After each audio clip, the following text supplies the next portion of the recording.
ನಾನು ಅಷ್ಟು ಸಾರಿ ಶಾಸಕ ಆದೆ, ಸಂಸದ ಆದೆ, ಹೌದು ಏನ್ ಪ್ರಯೋಜನ? ಕೇಂದ್ರ ಸಚಿವ ಆದೆ. ನಿಮ್ ಸಂಸ್ಕೃತಿ ಏನಿದೆ ಸ್ವಾಮಿ?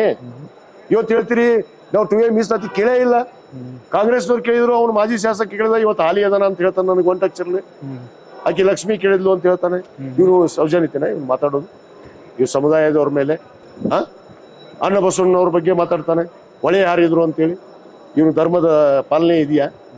ನಾವು ಹಿಂದೂಗಳಲ್ಲ, ಅಲ್ಲ ಅವರೇ ಜೆಡಿಎಸ್ ಅಲ್ಲಿ ಇದ್ದಾಗ ಎಲ್ಲೆಲ್ಲ ಹೋಗ್ತಿದ್ರು ಜನ. ಲಿಂಗಾಯತರು, ನಾವು ಲಿಂಗಾಯತರು. ಹೌದು ನಮಗೆ ಲಿಂಗಾಯತ ಧರ್ಮವನ್ನು ಕೊಟ್ಟಾರ ಅಣ್ಣ ಬಸವಣ್ಣನವರು. ಹೌದು ಅಣ್ಣ ಬಸವಣ್ಣವ್ರ ಬಗ್ಗೆ ಗೌರವವಾಗಿ ಹೇಳಿ ಅನ್ನೋ ರೀತಿಯಲ್ಲಿ ಮಾತಾಡ್ತಾರೆ.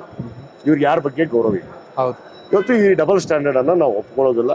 ನಮ್ಮ ಹೋರಾಟ ಇದೆ, ಜೀವಂತನೇ ಇದೆ. ಸಂವಿಧಾನಾತ್ಮಕವಾದ ನ್ಯಾಯಬದ್ಧವಾದ ಹೋರಾಟ ಇದೆ. ಓಕೆ ಇವತ್ತು ಸರ್ವೋಚ್ಚ ನ್ಯಾಯಾಲಯದಲ್ಲಿ ತಡೆಯಾಜ್ಞೆ ಇದೆ.